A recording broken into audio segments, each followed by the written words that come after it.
Next application आपकी बायट-श्वार्ट्ज law की। Last हमने क्या किया था, एक सर्कुलर वायर के सेंटर पर मैग्नेटिक फील्ड इंटेंसिटी निकाला था। अब फिर से सर्कुलर वायर ही है, उसको आप एक रिंग भी बोल सकते हैं ना। तो उस सर्कुलर वायर के अब की बार एक्सिस पे निकालना है आपको मैग्नेटिक फील्ड, ठीक है। एक्सिस किसको बोलते हैं, सेंटर से पास होने वाली लाइन को एक्सिस बोला जाता है। तो अब की बार एक्सिस पर कहीं पर निकालना है, सेंटर पर नहीं निकालना। तो एक्सिस के अंदर ही सेंटर भी आ जाता है, तो वो एक केस, स्पेशल केस बन जाएगा आपके पास। तो हम पहले किसी भी पी पॉइंट पर निकाल लेंगे एक्सिस के ऊपर, फिर बाद में सेंटर पर निकालना है तो उसी एक जनरल आंसर से ही आप सेंटर पर निकाल लेंगे, रेडियस को 0 रख के, है ना। रेडियस को नहीं, मतलब डिस्टेंस को 0 रख के। तो आपके पास देखिए ऐसा रिंग है, तो रिंग के एक्सिस, जैसे आपके पास रिंग को मैं 3 डायमेंशन में बना रहा हूँ क्योंकि मेरे को उसका एक्सिस बनाना है। तो देखिए जैसे अगर मैं रिंग को ऐसे बना देता हूँ बोर्ड के प्लेन में, अगर ऐसे बना देता हूँ तो इसका एक्सिस वो लाइन होगी जो इसके सेंटर से पास होगी। तो एक्सिस कैसा बनेगा, एक्सिस ये बाहर से गया, ये सेंटर पर गया और अंदर चला गया। तो एक्सिस पे आप एक पी पॉइंट लेंगे, यहाँ पर आपको मैग्नेटिक फील्ड इंटेंसिटी निकालनी है। तो ये डायरेक्शन देखना हवा में मुश्किल हो जाएगा, ठीक है। तो मैं क्या चाह रहा हूँ कि जो एक्सिस है वो बोर्ड के प्लेन में आ जाए। एक्सिस को मैं बोर्ड के प्लेन में लेके आना चाह रहा हूँ ताकि कैलकुलेशन ईजी हो। भाई अभी देखो इसका एक्सिस बनेगा ये लाइन, ये इसका एक्सिस है। आप यहाँ पे मैग्नेटिक फील्ड निकालना चाह रहे हो तो आप बोलोगे यहाँ पे एक करंट एलिमेंट मानोगे, उसकी वजह से मैग्नेटिक फील्ड लिखोगे, इसकी वजह से मैग्नेटिक फील्ड लिखोगे, इसकी वजह से, इसकी वजह से, सबकी वजह से। तो हवा में कैलकुलेशन हो रही होंगी। इसलिए मैं क्या चाह रहा हूँ कि ये हवा में ना रह के बोर्ड के प्लेन में आ जाए ताकि बोर्ड पर ही मैं कैलकुलेशन कर लूँ। अगर बोर्ड पर एक्सिस लेके आना है तो इस रिंग को ऐसा होना पड़ेगा आपके पास, ठीक है। सुन में आया। तो मैं रिंग को कैसे रख रहा हूँ, बोर्ड के इस तरीके से, जैसे आपको दिखाऊं। जैसे मान लो ये एक रिंग है तो ऐसा रख रहा हूँ मैं रिंग को, ठीक है। कुछ बोर्ड के अंदर है, कुछ बोर्ड के बाहर है, दिखाने के लिए। तो इसको दिखाने के लिए मैं ऐसा दिखा रहा हूँ कि आपके पास कुछ हिस्सा बोर्ड के अंदर है, जो डॉटेड लाइन है ये बोर्ड के अंदर है और जो सॉलिड लाइन है वो बोर्ड के बाहर है। ये ऐसा दिखाने के लिए, ठीक है। ओके, ये इस तरीके से आप समझ जाना, इस तरीके से रिंग रखी हुई है। ये इसका सेंटर है, इसके सेंटर से अब इसका एक्सिस कहाँ पड़ेगा, ये लाइन इसकी एक्सिस बनेगी जो इसके सेंटर से पास आउट होगी। तो ये लाइन इसकी एक्सिस बोर्ड के प्लेन में आ गई, ठीक है। तो ये बोर्ड का प्लेन हो गया। ये वो पी पॉइंट है जहां पर आपको क्या निकालना है, क्या निकालना है, मैग्नेटिक फील्ड इंटेंसिटी, ठीक है।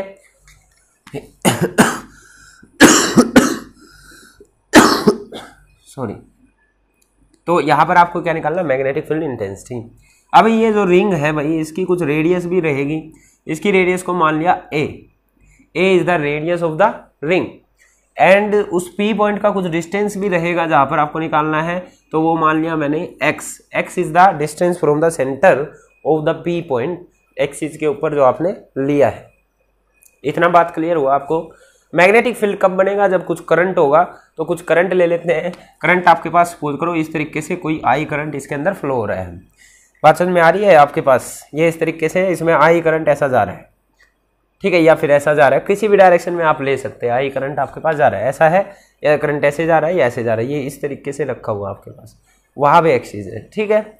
ओके, फिर आपको क्या करना होता था, आपका स्टेप होता था कि आप एक करंट एलिमेंट मानेंगे। करंट एलिमेंट मान लेंगे तो आपके पास वहां से, एक सेकेंड में एक पेन और ले लेता हूँ, उसकी हेल्प से करेंगे, ठीक है। तो आपके स्टेप्स क्या होते थे, आप एक करंट एलिमेंट चूज करेंगे छोटा सा, उसकी वजह से वहाँ पे मैग्नेटिक फील्ड निकाल लेंगे। फिर आप अलग अलग बहुत सारे करंट एलिमेंट सारे सरफेस पे मानेंगे, सबकी वजह से वहाँ पे मैग्नेटिक फील्ड देखेंगे। अगर सबकी डायरेक्शन सेम है तो आप इंटीग्रेशन करके जोड़ देंगे, अगर डायरेक्शन सेम नहीं है तो आप इंटीग्रेशन की हेल्प नहीं ले सकते हैं, ठीक है। ये लास्ट लेक्चर में हम डिस्कस कर चुके हैं। तो करंट एलिमेंट मानते हैं, तो सपोज करो मैंने एक छोटा सा करंट एलिमेंट DL यहाँ मान लिया। करंट एलिमेंट मानने का क्या मतलब होता था, जिस तरफ करंट की डायरेक्शन है उसी डायरेक्शन में करंट एलिमेंट मानना होता था, और उसकी लेंथ DL लेनी पड़ती थी आपको, वो टेंजेंट के लॉन्ग बनता था, ठीक है। आपको ये विजुअलाइज नहीं हो रहा होगा तो मैं इसको ऐसा दिखाता हूँ।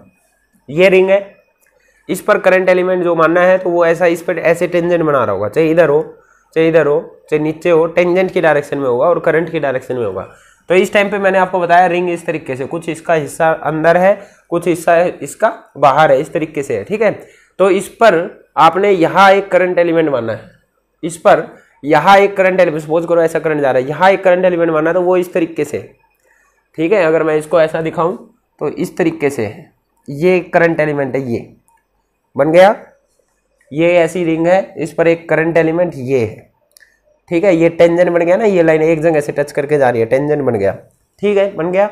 अब फिर नेक्स्ट स्टेप क्या था, आपको इस डीएल एलिमेंट को उस पी पॉइंट से जाके मिलाना था, इस पी पॉइंट को जाके मिलाना था, क्योंकि आपको इसके रिस्पेक्ट में उसकी पोजीशन बतानी होती थी।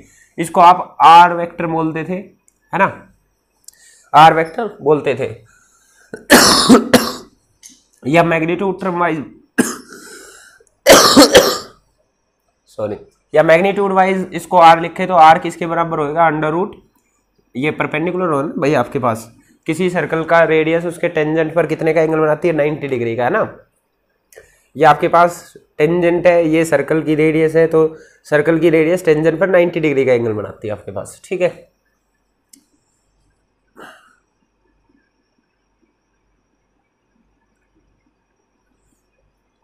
तो पाइथागोरस थ्योरम से ये क्या बनेगा आपके पास, ए स्क्वायर जमा का एक्स स्क्वायर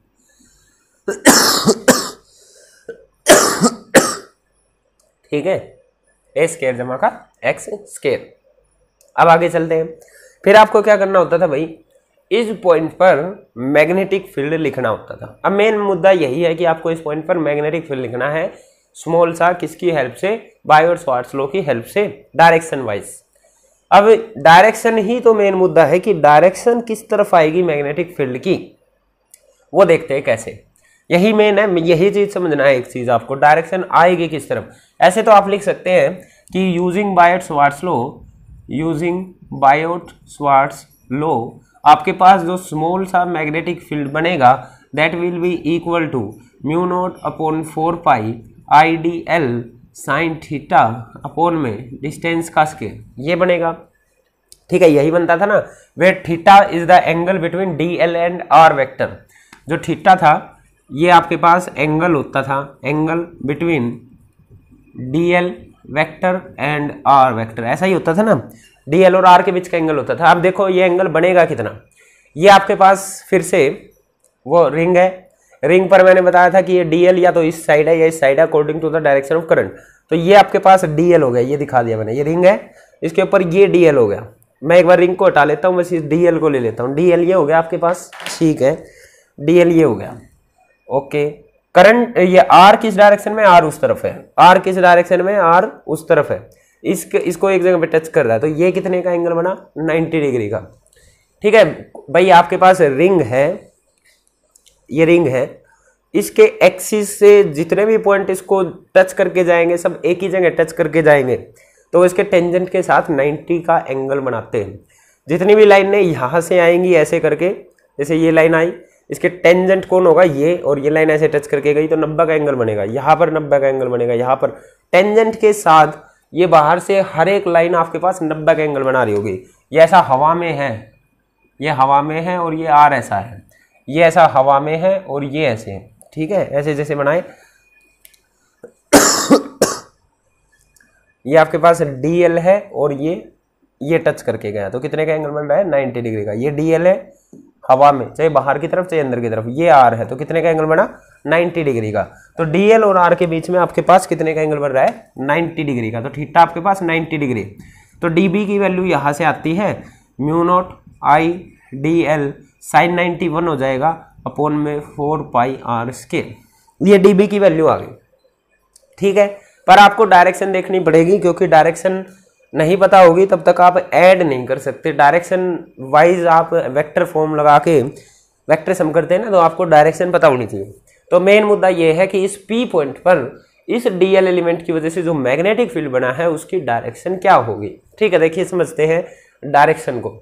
इतनी बात क्लियर है हमको कि यहाँ पर जो टेंजेंट ये डीएल की डायरेक्शन है वो ऐसी है, ऊपर की तरफ, चाहे अंदर की तरफ चाहे बाहर की तरफ, ऐसी डायरेक्शन होगी। बाहर, बोर्ड से बाहर डीएल हो गया, ये आपके पास आर है इस तरीके से, तो डीएल ऐसा, आर इस तरफ, ठीक है। डीएल बोर्ड से बाहर, आर इस तरफ। तो आपको सोल्व क्या करना होता था डायरेक्शन के लिए, DL cross R vector solve करना होता था, सभी को याद है आपको, DL cross R vector solve करना पड़ता था। डीएल बाहर की तरफ, आर उस तरफ। तो कैसे करते थे, अपने राइट हैंड की फिंगर्स फर्स्ट वेक्टर की डायरेक्शन में करते थे, सेकंड की डायरेक्शन में कर्ल करते थे। तो ये ऐसा है इस तरीके से, ठीक है। तो आपने डीएल की डायरेक्शन ये थी, डीएल की डायरेक्शन में फिंगर्स करी, इस तरफ होगी डीएल की डायरेक्शन में फिंगर्स, ठीक है। कर्ल करनी थी आर की डायरेक्शन में, आर की डायरेक्शन में मोड़ दी, ठीक है। देखिए ऐसा डीएल आपका बाहर की तरफ, यहां से दिखाता हूं, डीएल आपका बाहर की तरफ, आर इस तरफ, डीएल आपका बाहर की तरफ, आर इस तरफ, तो मैग्नेटिक फील्ड इधर बन रहा है। डीएल ऐसा बाहर की तरफ, आर इस तरफ, मैग्नेटिक फील्ड इस साइड बन रहा है। अगर ऐसा समझ में नहीं आ रहा तो आपको दूसरा मेथड से दिखाता हूं मैं, क्या बन रहा होगा आपके पास। डीएल मैंने बोला कि बाहर की तरफ है ऐसा, इसको मैं जेड एक्सिस मान लेता हूं। डीएल ऐसा बाहर की तरफ है, इसको क्या मान लिया, जेड एक्सिस। जेड एक्सिस आपके पास पॉजिटिव जेड एक्सिस है, तो मैं इसको के कैप ले लेता हूं, इसको मैं मान लेता हूं ये डायरेक्शन है के कैप, ठीक है। इसका क्रॉस आपको निकालना है, इसका क्रॉस आपको निकालना है इस एक्सिस के साथ, इसको मान लिया मैंने, सपोज करो एक्स एक्सिस, ठीक है, या वाई मान लो या एक्स मान लो, वो आपकी मर्जी है। मान लो इसको मान लिया एक्स एक्सिस, तो एक्स मतलब आई कैप, ठीक है। तो आपको के क्रॉस आई कैप निकालना है, तो के क्रॉस आई कितना होता था, आई जे के क्रॉस आई करेंगे तो आंसर आएगा पॉजिटिव जे, ठीक है। अब मेरे को ये बताओ कि अगर आप इसको एक्स एक्सिस बोल रहे हैं और वाई एक्सिस ऐसा हवा में है, तो जेड एक्सिस आप हवा में है, तो वाई एक्सिस ये बनेगा ना आपके पास बोर्ड के ऊपर ही ये एक्स एक्सिस, ये जेड एक्सिस, तो वाई एक्सिस इसके परपेंडिकुलर लाइन बोर्ड पर ही तो बनेगी भाई। दो एक्सिस बोर्ड के प्लेन में बनते हैं, एक परपेंडिकुलर बनता है, तो इसको जेड बोल रहे हैं, इसको एक्स बोल रहे हैं, तो वाई कहाँ पे आएगा, बोर्ड पर ही आएगा कहीं पे 90 डिग्री, ठीक है। तो आपके पास ये हवा में जेड, ये एक्स, तो इसके परपेंडिकुलर वाई एक्सिस और एक्स एक्सिस एक दूसरे के परपेंडिकुलर होते हैं, तो इसके परपेंडिकुलर बनानी है लाइन, जो डायरेक्शन आएगी इसके परपेंडिकुलर आएगी और उस साइड आ रही थी, आपको पता है, तो पॉजिटिव वाई डायरेक्शन, ये तो नेगेटिव हो जाएगा, पॉजिटिव वाई डायरेक्शन ये बनेगी आपके पास डीबी की डायरेक्शन, ये बनेगी आपके पास डीबी की डायरेक्शन। डीएल की डायरेक्शन में फिंगर करी, मैग्नेटिक फील्ड की डायरेक्शन में मोड़ी, तो मैग्नेटिक फील्ड उधर, डीएल की डायरेक्शन में फिंगर करी, आर की डायरेक्शन में मोड़ी, तो मैग्नेटिक फील्ड उस साइड बनेगा। या फिर बोलो कि आपके पास डीएल था पॉजिटिव जेड में, आर था आपके पास आई कैप में, तो जो इनका आंसर आएगा वो प्लस का जे कैप आएगा, और इस पॉइंट पे जो आई और जे ये सब एक दूसरे पे परपेंडिकुलर होते हैं, तो ये ऐसा परपेंडिकुलर बनाया है इस पॉइंट पर, और प्लस का जे कैप, ये प्लस की जे कैप डायरेक्शन है भाई। देखो इसको ऐसा समझाता हूँ कि आपके पास ये तो एक्स एक्सिस है, टेढ़ा बना हुआ है, यहाँ दिखाता हूँ, ये ऐसा, ये तो है आपके पास एक्स एक्सिस, ठीक है। इस पॉइंट पर जो ये मैंने बाहर बनाया ये बन रहा है वाई एक्सिस, जेड एक्सिस, तो एक्स एक्सिस इसको बोल लूंगा इसके परपेंडिकुलर वाई एक्सिस, और इन दोनों के परपेंडिकुलर ये जो हवा में है ये है जेड एक्सिस, ठीक है। आप बोल रहे हो कि इस पी पॉइंट पर जो के क्रॉस आई सोल्व करा है वो प्लस जे के बराबर है, प्लस जे मतलब पॉजिटिव वाई डायरेक्शन। इस पॉइंट पर पॉजिटिव वाई डायरेक्शन कौन सी होगी, वाई पॉजिटिव उस तरफ होगा, नेगेटिव इस तरफ होएगा, तो पॉजिटिव वाई डायरेक्शन इस तरफ आएगी, तो डीबी की डायरेक्शन ये बनने वाली है, ठीक है। डीएल क्रॉस आर वो आपके पास वेक्टर की डायरेक्शन आ गई, या के क्रॉस आई आपके पास प्लस जे डायरेक्शन आ गई। तो डायरेक्शन समझ में आई सभी को, इसके परपेंडिकुलर बनाना है एक्स एक्सिस के परपेंडिकुलर, ये डीबी बन गया, ठीक है। आई होप डायरेक्शन आपको समझ में आ गई होगी। अगर फिर भी समझ में नहीं आई है तो आप मेरे को बता सकते हैं, कुछ करेंगे और कोई दूसरा मेथड बताएंगे आपको, ठीक है, कमेंट सेक्शन में बता देना। हो गया, डायरेक्शन समझ में आ गई, डीबी की डायरेक्शन उस तरफ बनेगी, क्लियर है। चलिए आगे चलते हैं, इसको उतार लेना एक बार, मैं रब कर रहा हूँ, ठीक है। ये डीबी की डायरेक्शन होगी, ओके, ठीक है।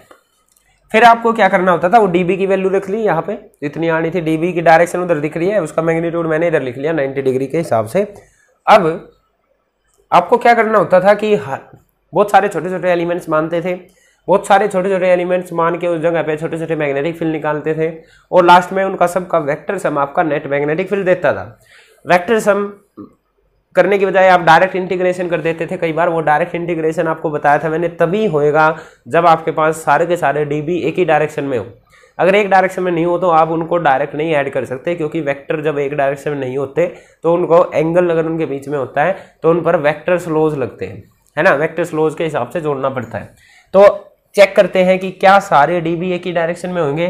तो देखते हैं, यहाँ पर डीएल ऐसा बाहर की तरफ निकल रहा था, यहाँ पे करंट की डायरेक्शन अंदर की तरफ होगी। करंट यहाँ से चला, यहाँ गया, इस तरफ आया, करंट ऐसा जा रहा है यहाँ से अंदर की तरफ, यहाँ से ऐसा बाहर निकला अंदर की तरफ, बाहर निकला अंदर की तरफ, ठीक है। तो यहाँ पे जो डीएल है वो अंदर की तरफ है, यहाँ पर जो डीएल है वो अंदर की तरफ है। करंट की डायरेक्शन उलट गई तो मैग्नेटिक फील्ड की डायरेक्शन भी उलट जाएगी। ये अंदर की तरफ है, मतलब कि माइनस के कैप है, माइनस के कैप है। यहां से फिर से इसको मिलाएंगे, ये तो आपके पास आर ही बनने वाला है, अंडर रूट है स्क्वायर प्लस एक्स स्क्वायर, उतना ही बनने वाला है। तो अब की बार आप माइनस के क्रॉस आई कर रहे हैं, माइनस के कैप क्रॉस आई कर रहे हैं। ये आपके पास अब की बार इसको एक्स एक्सिस मानना आपने, इस पॉइंट से इस पॉइंट तक इसको मानना आपने एक्स एक्सिस, ये आपने पॉजिटिव माना वाई एक्सिस, और यहां से इस पर अगर ऊपर की तरफ बनाऊं तो प्लस का जे एक्सिस, नीचे की तरफ बनाऊं तो माइनस का जे एक्सिस। अब की बार यहाँ पे जो डीएल है वो नीचे की तरफ है, मतलब कि माइनस जेड में है, ठीक है। तो आपको माइनस का के क्रॉस आई सोल्व करना है। के क्रॉस आई तो आपके पास जे आता था, पर बाहर एक माइनस का साइन भी है, ये माइनस जे आंसर आएगा। तो इस पॉइंट पर मैग्नेटिक फील्ड माइनस जे में आया, माइनस जे। भाई यहाँ पे आपके पास ऐसा डीएल ऐसा अंदर की तरफ है, ठीक है। डीएल क्रॉस आर करेंगे, डीएल अंदर की तरफ है, आर करेंगे, डीएल अंदर की तरफ है, cross R, DL cross R तो नीचे की तरफ आएगा, ठीक है। तो माइनस जे आपके पास एक्स एक्सिस पर परपेंडिकुलर बनता है आपके पास जेड एक्सिस, और वो परपेंडिकुलर बनता है आपके पास वाई एक्सिस, और वो नेगेटिव का है। ऊपर की तरफ प्लस का वाई एक्सिस, तो यहाँ पे नीचे की तरफ प्लस का माइनस का वाई एक्सिस बनेगा। तो जो मैग्नेटिक फील्ड आएगा इस लाइन के परपेंडिकुलर ऐसा नीचे की तरफ, ये आपके पास मैग्नेटिक फील्ड आएगा इस पॉइंट की वजह से, इस एलिमेंट की वजह से। तो डायरेक्शन अलग होगी ना आपके पास, ये 20 पे 90 डिग्री का एंगल बना है, ठीक है। डायरेक्शंस अलग होगी तो आप डायरेक्ट ऐड नहीं कर सकते हैं, क्लियर है ये बात आपको। डायरेक्ट इंटीग्रेशन कर देंगे इसका आप तो आपके पास गलत आंसर आएगा। डायरेक्ट इंटीग्रेशन तभी कर सकते हैं जब सारे के सारे मैग्नेटिक फील्ड एक ही डायरेक्शन में हो। बात समझ में आई? अच्छा, ये मैंने लिखा आपके पास डीबी डैश, लिख लेता हूँ सपोज करो इसको। तो डीबी डैश और डीबी बराबर तो आएंगे मैग्नीट्यूड में। कैसे? जब आप डीबी डैश निकालेंगे तो देखिए फॉर्मूला क्या बनेगा, mu not I DL sign, यहाँ पर भी साइन 90 का एंगल बना रहा होगा क्योंकि डीएल अंदर की तरफ है, आर उस तरफ है, डीएल अंदर की तरफ, आर उस तरफ, तो 90 का एंगल है, ठीक है। साइन 90 4 पाई, और डिस्टेंस भी उतना ही है, डिस्टेंस भी उतना ही, तो सब कुछ सेम है। तो डीबी डैश और डीबी बराबर है, ये भी डीबी ही है एक तरीके से, दोनों बराबर है। मैग्नीट्यूड तो बराबर है, बस डायरेक्शन अलग अलग आपके पास। तो ऐसा आप कोई भी दो वर्टिकल अपोजिट, कोई भी दो डीएल, ये डीएल वर्टिकल अपोजिट डीएल कोई भी देखेंगे ना तो उनकी डायरेक्शन ऐसी उलट मिलेगी जस्ट एक दूसरे से, ठीक है। तो आप इनको डायरेक्ट ऐड नहीं कर सकते। तो हम क्या करेंगे, यहाँ पर इनको रिजोल्व करते हैं, एक डायरेक्शन में लेके आते हैं और तब ऐड करेंगे, ठीक है। वेक्टर्स को तभी ऐड किया जा सकता है जब वो एक डायरेक्शन में हो। तो देखते हैं कैसे करेंगे। इस लाइन को थोड़ा सा आगे बढ़ाता हूँ, ठीक है, और यहाँ पर एक ऐसा परपेंडिकुलर डालता हूँ, मतलब एक्सिस बना लिया मैंने एक तरीके से ये, ठीक है। सपोज करो ये एंगल हमारे पास कुछ भी है, मान लिया फाई एंगल। अगर ये एंगल फाई है तो ये एंगल भी हमारे पास फाई होगा क्योंकि सारी साइड्स बराबर है आपके पास। ये ए रेडियस, ये ए रेडियस, ये बीच वाली कॉमन है, ये डिस्टेंस कॉमन है, तो एंगल भी सब बराबर होंगे आपके पास, ठीक है। हो गया, ठीक। आगे चलते हैं। अगर ये आपके पास फाई एंगल है, देखना मैं आपको पहले ही बता चुका हूं, ये टोटल कितना है 90 डिग्री, ये टोटल कितना है 90 डिग्री। ये आपने क्या बनाया फाई। ये लाइन जस्ट आपके पास एक्सिस वाली लाइन है, एक्सिस वाली लाइन है। ये एक्सिस, इसको जरा यहाँ पे दिखाता हूं मैं। आपके पास ये सीधी लाइन थी, एक ये लाइन थी, ये कितने का एंगल बनाता है 90 डिग्री। ये एक तरीके से एक्स एक्सिस वाई एक्सिस है ना आपके पास, ठीक है। तो ये टोटल एंगल था 90 डिग्री। ये टोटल एंगल जो ये लाइन है और जो ये लाइन है, ये टोटल बनाता था 90। इससे आके एक लाइन यहाँ से ऐसे टकराई हुई है, यहाँ से ऐसे टकराई हुई है, और ये एंगल आप बोल रहे हो कि फाई है। इससे आके इस लाइन से ये लाइन आगे टकराई और ये एंगल आप बोल रहे हो फाई है। ये चीज़ मैंने इधर शो कर दिया। तो ये एंगल कितना बचा 90 डिग्री माइनस फाई। ये एंगल कितना बचा आपके पास 90 डिग्री माइनस का फाई, 90 डिग्री माइनस का फाई। फिर आप बोलते हैं जो ये लाइन बनाई आपने, ये वाली लाइन, ये वाली लाइन, इसके परपेंडिकुलर यहाँ पे डीबी है, ठीक है, या इसके परपेंडिकुलर यहाँ पे डीबी है, मतलब यहाँ से लेके यहाँ तक 90 डिग्री का एंगल है। उसमें से 90 में से 90 माइनस 5 इधर हो गया, तो यहाँ कितना बचा 5। तभी तो देखिए भाई ये एंगल 90 कैसे बनेगा, इस 90 माइनस 5 और प्लस 5 को जोड़ेंगे तो तभी तो 90 डिग्री एंगल बनेगा। तो यहाँ से ये पता चला कि ये एंगल 5 बनेगा। ये एंगल कितना बनेगा आपके पास 5। मेरे को उसी के साथ एंगल चाहिए था, मैं बन गया। सेम वे में आप इसको फॉलो करेंगे तो ये एंगल आपके पास आएगा 5। एक एंगल छोड़ के अगला एंगल बराबर होता है आपके पास, ठीक है। जैसे ये 5 है, ये एंगल छोड़ दो, ये 5 हो गया, ये 5 है, ये छोड़ दो, ये 5 हो गया, अगला एक छूटेगा, अगला 5 आ जाएगा आपके पास। इस तरीके से रहता है, ठीक है। डायरेक्शन समझ में आई, एंगल समझ में आए आपको, कौन वो एंगल 5 कैसे हो गए। अब हम क्या करते हैं, इनका कंपोनेंट बना लेते हैं।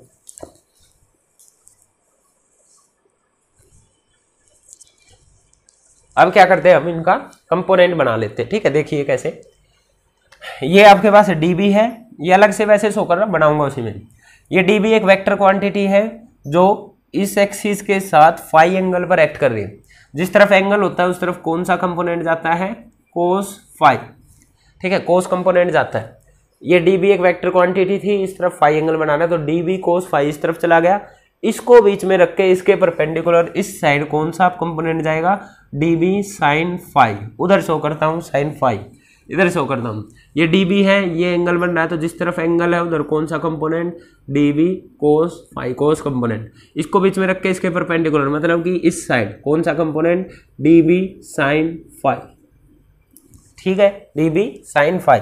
आप पहले बता चुके हैं डीबी और डीबी डैश बराबर है मैग्नीट्यूड में, जो कि इसके बराबर है, ठीक है। चले आगे, आपके पास यहाँ पर ये डीबी डैश है, ये एंगल फाई बन रहा है तो जिस तरफ एंगल है उस तरफ कौन सा कंपोनेंट, डीबी डीबी, जिस तरफ एंगल होता है उस तरफ कौन सा कंपोनेंट, कोस फाई। इसको बीच में रख के इसके परपेंडिकुलर मतलब कि इस साइड कौन सा कंपोनेंट, डीबी साइन फाई।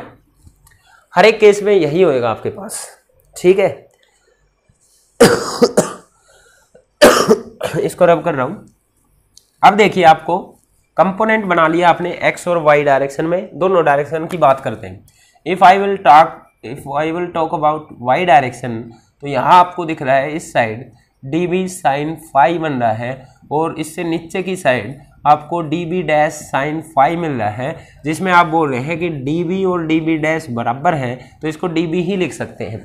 तो जब आपको वाई डायरेक्शन में नेट मैग्नेटिक फील्ड पूछा जाए, net magnetic field in Y direction that will be equal to, दो वेक्टर हैं, एक ऊपर की तरफ एक्ट कर रहा है, एक नीचे की तरफ एक्ट कर रहा है, तो उनका रिजल्टेंट कैसे निकलता है, घटकर, है ना। एक ऊपर, एक की डायरेक्शन आगे, एक की डायरेक्शन पीछे, तो नेट रिजल्टेंट घट जाता है डायरेक्ट। तो आंसर आएगा आपके पास डीबी साइन फाई माइनस का डीबी साइन फाई, क्योंकि एक ऊपर की तरफ एक्ट कर रहा है उतना ही नीचे की तरफ एक्ट कर रहा है, तो कितना आया, 0।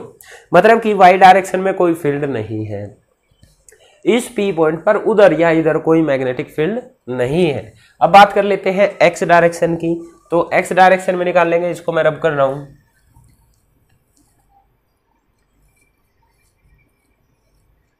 बात कर लेते हैं एक्स डायरेक्शन की, एक्स डायरेक्शन की।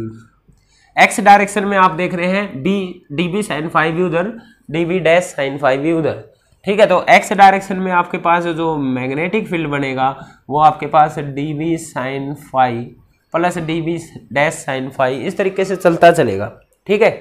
ये तो 0 हो गया था, ये किसी भी वेक्टरली, किसी भी डायमेट्रिकली अपोजिट कंपोनेंट की वजह से देखेंगे तो वाई कंपोनेंट हरदम कैंसिल होएगा और आपके पास एक्स कंपोनेंट हरदम ही ऐड होगा। मतलब कि हर एक X component, every X component is in same direction, is in same direction due to all the current elements,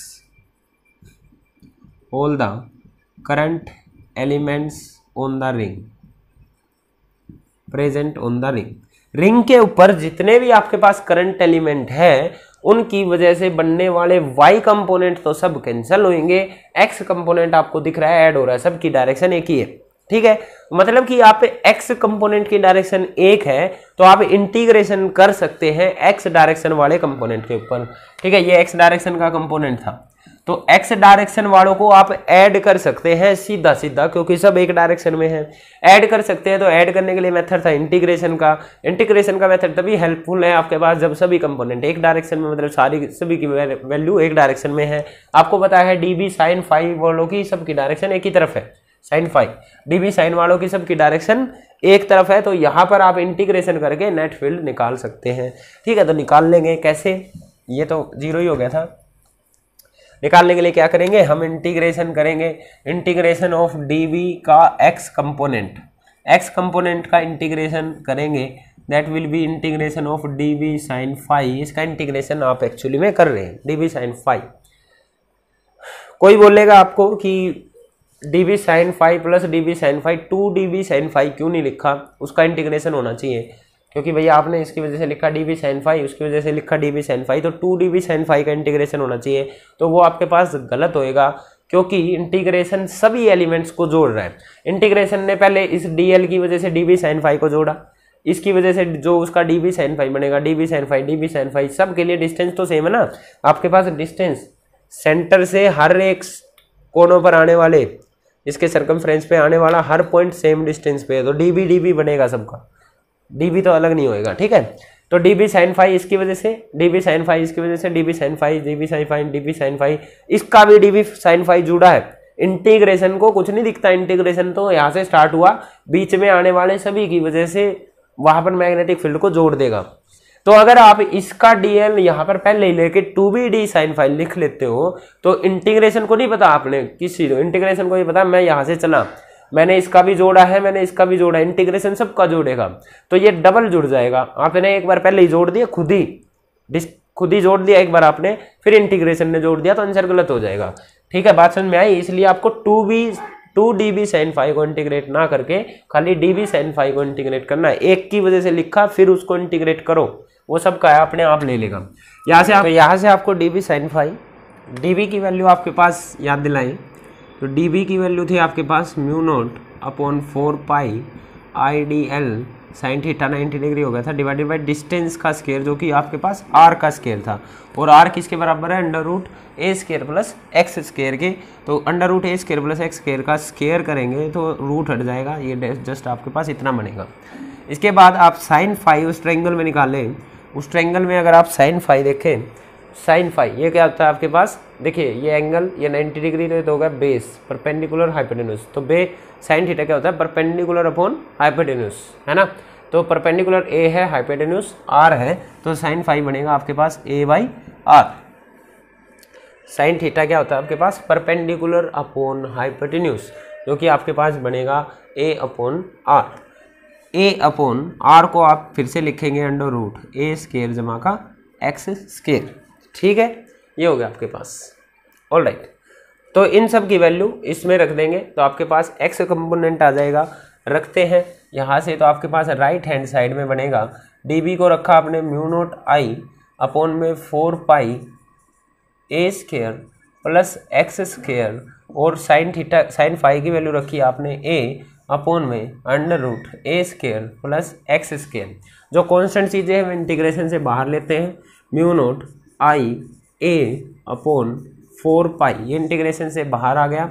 ठीक है, ये भी बाहर आ जाएगा क्योंकि ए कांस्टेंट है, एक्स भी कांस्टेंट आपके पास अभी फिलहाल चेंज नहीं हो रहा, तो ये बनेगा आपके पास ए स्केयर जमा एक्स स्केयर की पावर 3/2, इंटीग्रेशन में सिर्फ आपके पास बचा डीएल। ठीक है, ये सब कांस्टेंट है, कांस्टेंट चीजें इंटीग्रेशन से बाहर आ गई। अब डीएल का इंटीग्रेशन डीएल लास्ट वाले की तरह डीएल छोटी छोटी लेंथ्स को इस पूरी लेंथ पे जोड़ते चले जाएंगे तो टोटल लेंथ आ जाएगी रिंग की, रिंग का सरकमफ्रेंस आ जाएगा जो कि होता है 2 पाई इंटू रेडियस। ये बनेगा आपके पास mu naught I A upon 4 pi A square जमा का एक्स स्केयर की पावर 3/2 इंटू में 2 पाई इंटू में इसकी रेडियस।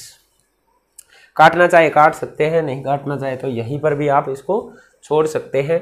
ये आपके पास रिंग की वजह से मैग्नेटिक फील्ड आ गया एट पॉइंट P। ठीक है, इसी को अगर आप आगे बढ़ाएं, अगर आप चाह रहे हैं कि मैं सेंटर पर मैग्नेटिक फील्ड निकालना चाहता हूँ, सेंटर पर मैग्नेटिक फील्ड निकालोगे तो सेंटर पॉइंट तो यहाँ ना होगा, यहाँ बनेगा, यहाँ होगा, तो ये जो x था आपके पास, x की वैल्यू कितनी हो जाएगी 0। सेंटर पर मैग्नेटिक फील्ड निकालने के लिए आप x को 0 लिख देंगे इस वाली क्वांटिटी में।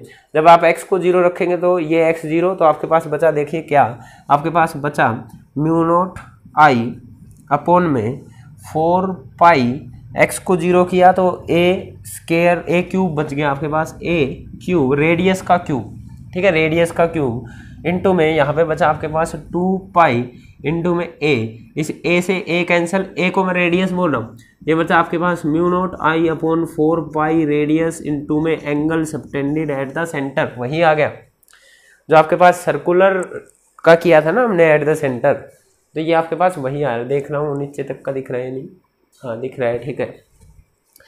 तो वहां पर क्या आया था आपके पास, देखिए याद कीजिए, ये सर्कल था, इसके सेंटर पर आंसर आया था आपके पास mu naught I upon 4 pi into radius that is into में angle subtended at the centre, यही आया था। रेडियस को a मान लीजिए तो यहाँ a ही आ जाएगा, तो ये सेम आ गया ना, सेंटर पर निकल आया। तो वो आपके पास एक स्पेशल केस था इसी का, इसके सेंटर पर निकालना। बाकी ये किसी भी डिस्टेंस पे बोल दीजिएगा, आप निकाल सकते हैं, ठीक है, बात समझ में आई। अब फिर से देखिए डायरेक्शन की बात आती है, ये तो आपके पास इसका मैग्नीट्यूड बन गया, जैसे भी इसको अरेंज करना चाहिए आप काट पीट के अरेंज कर सकते हैं, ठीक है, रिंग के एक्सिस पर मैग्नेटिक फील्ड, ठीक है। अब ध्यान दीजिए इसकी डायरेक्शन की बात करते हैं। तो डायरेक्शन देखिए, आपको पहले भी बताया था किसी सर्कल में कैसे निकालते हैं, जैसे ये करंट जिस डायरेक्शन में जा रहा है, राइट हैंड थंब रूल से करंट की डायरेक्शन में फिंगर्स को कर कर थंब मैग्नेटिक फील्ड की डायरेक्शन देता है सेंटर पर, तो इसके सेंटर पर आउटवर्ड आ जाता है अगर करंट इधर है, अगर करंट इधर है तो इनवर्ड आ जाता है। इसमें चेक कीजिए, ये आपके पास रिंग इस तरीके से थी, ठीक है, रिंग आपके पास इस तरीके से थी, करंट आपने ऐसा माना यहाँ से बाहर निकल रहा है, यहाँ से अंदर, तो करंट की डायरेक्शन में फिंगर करी तो मैग्नेटिक फील्ड बाहर की तरफ आएगा, ठीक है, ऐसी रिंग है, इस तरीके से रिंग है, ये करंट की डायरेक्शन में फिंगर करते हो तो मैग्नेटिक फील्ड इसके सेंटर पर बाहर की तरफ आएगा, तो मैग्नेटिक फील्ड सेंटर पर बाहर की तरफ मतलब कि उधर जा रहा है, ठीक है। और हमको दिखा भी है कि ये वाला कंपोनेंट, ये वाले कंपोनेंट सब कैंसिल आउट हो गए थे, मैग्नेटिक फील्ड सिर्फ आपका इस डायरेक्शन वाला बचा था। इसको इधर दिखाएं तो अगर आपके पास ये रिंग थी तो इसका मैग्नेटिक फील्ड इस तरफ आ रहा है according to the direction of current, direction इस तरफ है तो उस तरफ, ठीक है। अब आपसे ये पूछा जा सकता है, देखिए यही रिंग है, इसमें उस साइड आपका मैग्नेटिक फील्ड उधर आ गया, करंट की डायरेक्शन ये थी तो मैग्नेटिक फील्ड उस तरफ, तो इस साइड मैग्नेटिक फील्ड कितना होगा, मैं एक बार थोड़ा सा इसको इस वाले हिस्से को रब कर देता हूँ, वाई कंपोनेंट कैंसिल ही हो गया था, ठीक। तो यहाँ पे अगर आपसे पूछ ले, यहाँ पे डायरेक्शन बता दिए भाई, यहाँ से भी x डिस्टेंस दूरी पर पूछेंगे तो फॉर्मूले के हिसाब से मैग्नीट्यूड तो इतना ही आएगा, डायरेक्शन पूछेंगे क्या आएगी, क्या इसकी डायरेक्शन भी यहाँ से सेंटर से बाहर की तरफ थी तो क्या यहाँ पर भी डायरेक्शन ये आएगी, नहीं, ये डायरेक्शन नहीं आएगी, क्योंकि आपके पास मैग्नेटिक फील्ड क्लोज लूप बनाता है, तो आपके पास इस रिंग में अगर उस साइड मैग्नेटिक फील्ड बाहर की तरफ आ रहा है तो वो कहीं घूम के क्लोज लूप बना के यहाँ से दोबारा एंटर कर रहा होगा, सेंटर पर मैग्नेटिक फील्ड उस तरफ है, मतलब यहाँ से एंटर कर रहा है, उधर बाहर निकला, फिर घूम के आएगा, चाहे इस साइड से घूम के आए चाहे उस साइड से घूम के आए, मैग्नेटिक फील्ड आपका जो डीबी उधर गया ना, ये डीबी फिर ऐसा घूम के आएगा और फिर इधर अंदर जाएगा। बनाया तो था एक सर्कुलर रिंग का मैग्नेटिक फील्ड पिछली क्लास में, ठीक है, सेंटर पर ऐसा सीधा दिख रहा है हमको, पर ये कहीं ना कहीं जाके घूम के क्लोज लूप जरूर बना रहा होगा, तो मैग्नेटिक फील्ड की डायरेक्शन यहाँ पर भी ऐसे ही आएगी, मैग्नेटिक फील्ड की डायरेक्शन इस साइड भी ऐसी ही आने वाली है और मैग्नीट्यूड इतना ही बनने वाला है अगर डिस्टेंस सेम है तो। अब क्वेश्चन ये उठता है कि आप पूछ सकते हैं कि भाई अगर मेरे को डायरेक्ट यही पूछा होता तो मैं तो ये बोलता इस पॉइंट की वजह से मैग्नेटिक फील्ड इधर, उस पॉइंट की वजह से मैग्नेटिक फील्ड इधर, इनका यही कंपोनेंट आना चाहिए था, ये कंपोनेंट कैसे आया, तो मैग्नेटिक फील्ड की डायरेक्शन तो इस साइड होनी चाहिए थी। तो आप एक बार इसको ऐसा चेक कर दिए कि आपके पास जो रिंग होती है ना, रिंग, ठीक है, क्या आपके पास रिंग, ओके, इस रिंग को मैं यहाँ से देख रहा हूँ, एक बार ध्यान देना, ये इंपॉर्टेंट चीज आगे यूज होगी।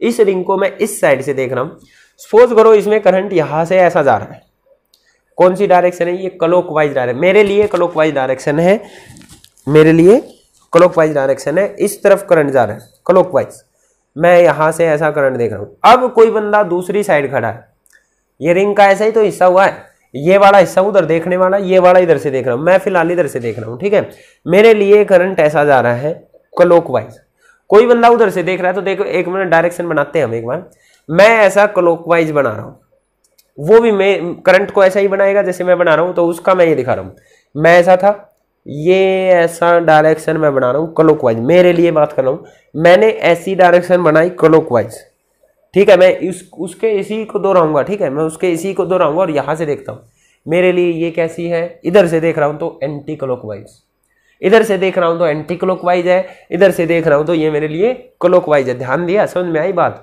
तो इधर से क्लॉकवाइज, इधर से आपके पास एंटी क्लॉकवाइज, तो करंट की डायरेक्शन चेंज हो गई है। जब आप इधर निकालोगे ना तो करंट की डायरेक्शन चेंज हो गई है, डायरेक्शन चेंज हो गई है तो ये कंपोनेंट आपके जो मैग्नेटिक फील्ड है उसकी डायरेक्शन भी चेंज हो जाएगी। जो आपको उधर उस साइड बाहर जाता दिख रहा था, इधर अंदर जाता दिखेगा। भाई करंट की डायरेक्शन चेंज होते ही क्या मैग्नेटिक फील्ड चेंज नहीं हो जाता है? करंट इस तरफ है तो बाहर की तरफ, इस तरफ हो तो अंदर की तरफ, है ना। करंट की डायरेक्शन चेंज होते ही मैग्नेटिक फील्ड चेंज हो जाता है। इसलिए यहाँ पर करंट वहां अगर उसको क्लॉकवाइज दिख रहा है तो इसको एंटी क्लॉकवाइज दिख रहा है, उसको ऐसा दिख रहा है तो इसको ऐसा दिख रहा है, ठीक है, क्लियर है बात? तो मैग्नेटिक फील्ड आपके पास इधर अंदर की तरफ आएगा, डायरेक्शन इस तरीके से समझ में आए, एक तरफ से क्लॉकवाइज तो दूसरी तरफ से एंटी क्लॉकवाइज। अभी थोड़ा सा और इसी में आपको दिखाता हूं मैं जो आपके पास ये डीबी आया है, ये डीबी, इसको थोड़ा सा अरेंज करके लिखे, डीबी नहीं मतलब मैग्नेटिक फील्ड आया है, ये अरेंज करके लिखे तो ये लिखा है म्यू नॉट आई, और ये आपके पास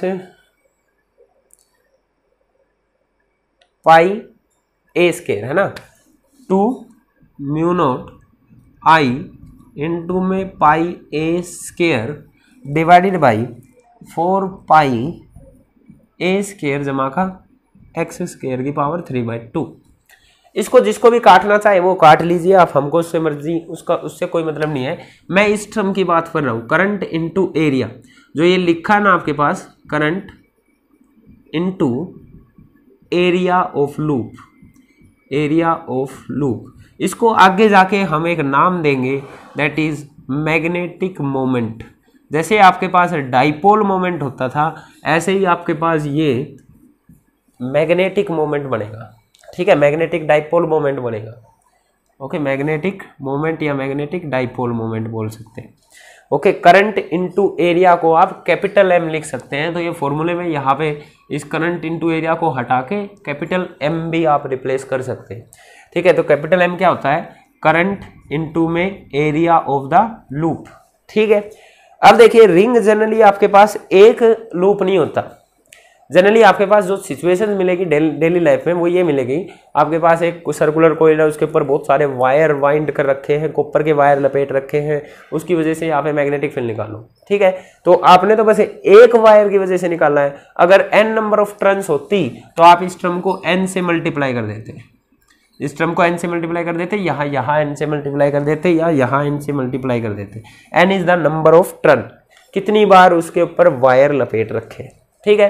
तो इस तरीके से आप क्या निकाल सकते हैं वहां पर, मैग्नेटिक फील्ड इंटेंसिटी किसी भी x डिस्टेंस के ऊपर, ठीक है। आपको एक रिंग से 2 रिंग भी दे सकते हैं, किसी डिस्टेंस पे रखिए, न्यूमेरिकल हम नेक्स्ट लेक्चर में करेंगे। किसी को भी कोई भी डाउट हो डायरेक्शन वायरेक्शन लेकर तो आप कमेंट सेक्शन में बता सकते हैं, नेक्स्ट लेक्चर में उसको रिपीट कर देंगे।